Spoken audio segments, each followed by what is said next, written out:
वैसे तो दिल्ली कई चीजों के लिए मशहूर है। खाने पीने से लेके घूमने फिरने के लिए बहुत जगह हैं। लेकिन एक जगह है यहां जहां कोई नहीं जाना चाहता, तिहाड़ जेल।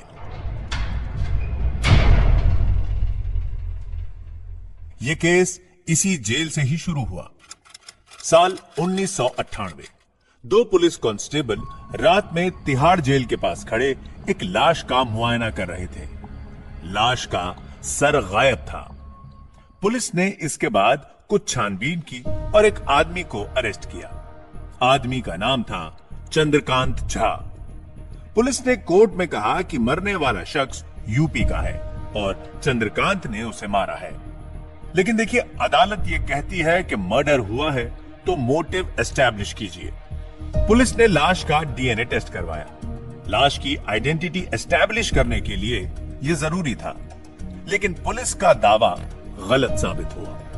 लाश का डीएनए उस फैमिली से मैच नहीं हुआ जो कि क्लेम कर रही थी कि यह बॉडी उनके बेटे की है। डिफेंस के वकील ने कहा कि जब लाश का ही नहीं पता कि किसकी है तो आप मारने का मोटिव कैसे साबित करेंगे। चंद्रकांत झा को बरी कर दिया गया। पुलिस को इंस्ट्रक्ट किया गया कि बिना प्रॉपर एविडेंस किसी पे मर्डर चार्ज लगाना सही नहीं है।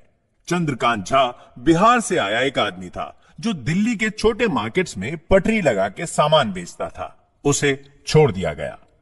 कुछ साल बीते। 27 जून 2003 तिहाड़ जेल के पास से फिर एक बॉडी मिली। उसका भी सर गायब था। पुलिस इन्वेस्टिगेशन करती है लेकिन फिर फेलियर।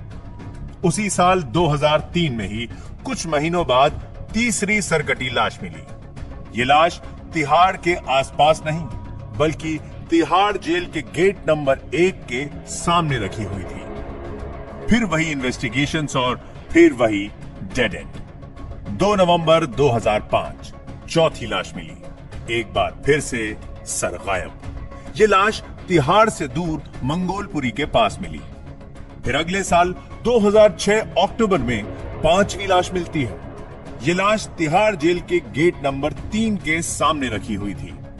इसका भी सर गायब था। लेकिन केस में ट्विस्ट वहां पे आया जब इस 5वीं लाश के साथ एक लेटर मिला।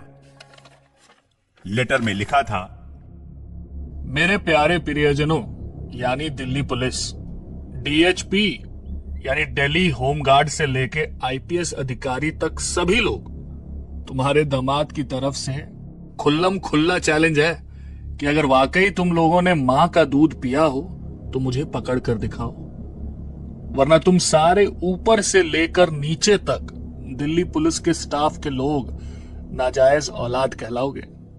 मैं 2003 में जेल से बाहर आ गया हूं। पुलिस जुट जाती है लिस्ट निकालने में। 2003 में रिलीज किए गए लोगों को क्लोजली मॉनिटर किया जाता है, मगर इन सब इन्वेस्टिगेशन से कोई रिजल्ट नहीं निकलता। उससे पहले एक और लाश मिली तिहाड़ जेल के गेट नंबर 1 के सामने। 25 अप्रैल 2007 को छठी लाश मिलती है और पुलिस को एक धमकी भरा कॉल आता है। कुछ दिन गुजर जाते हैं और मुजरिम 18 मई को 7वीं भेजता है। लाश एक बार फिर जेल के गेट नंबर 3 के पास मिलती है। पुलिस रिपोर्ट से पता चलता है कि जब किलर ने छठी लाश भेजी तो उसने पीसीओ से पुलिस को फोन किया। वो कहा, तुम्हारा दामाद बोल रहा हूं, जेल के बाहर से लाशें उठाते रहो और अगर हिम्मत है तो पकड़ के दिखाओ। ऊपर से लेकर नीचे तक सभी पुलिस ऑफिसर्स को इस केस पे ध्यान देने को कहा जाता है। एक ब्रेक थ्रू मिलता है। 7वीं लाश को आइडेंटिफाई कर लिया जाता है। उसकी तस्वीर अखबार से पहचान के उसके मां बाप ने पुलिस को कांटेक्ट किया। डीएनए टेस्ट से इस बात की पुष्टि की जाती है। मरने वाले का नाम था दिलीप मंडल। अब पुलिस डिपार्टमेंट एक एक लाश की इन्वेस्टिगेशन छोड़ के शुरुआत करती है पहली लाश से। पहला केस जो कि 1998 में हुआ था।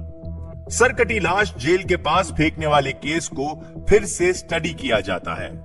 मुखबिरों के नेटवर्क से पहले केस में अरेस्टेड अक्यूज्ड चंद्रकांत झा को लोकेट किया गया। एविडेंस के नाम पे अब तक पुलिस एक लेटर लेकर घूम रही थी, लेकिन चंद्रकांत झा के घर में पुलिस को मिला सबसे बड़ा एविडेंस, मर्डर वेपन। वो चाकू जिससे 7वें विक्टिम दिलीप मंडल का मर्डर किया गया था, वो चंद्रकांत झा के घर पे मिला। चाकू पे लगा खून दिलीप मंडल से मैच हो गया। चंद्रकांत झा को पुलिस ने जब आड़े हाथों लिया, तब उसने बताया कि उसने लाश का सर कहां फेंका है। वो शायद इस केस की पहली लाश थी जिसकी बॉडी और कटा हुआ सर पुलिस को मिल पाया। लेटर की हैंडराइटिंग भी चंद्रकांत झा की हैंडराइटिंग से मिलवा के देखी गई। फोरेंसिक्स कंफर्म करती है कि हैंडराइटिंग परफेक्ट मैच है। पुलिस ने कोर्ट में केस फाइल किया, चार्जशीट फाइल की, लेकिन आप हैरान हो जाएंगे ये सुन के कि 7 लोगों का मर्डर करने वाले को, पुलिस को धमकी देने वाले को, सरकटी लाशें जेल के बाहर फेंकने वाले को कोर्ट ने जमानत दे दी। ऐसा क्यों हुआ, जानिए अगले पार्ट में।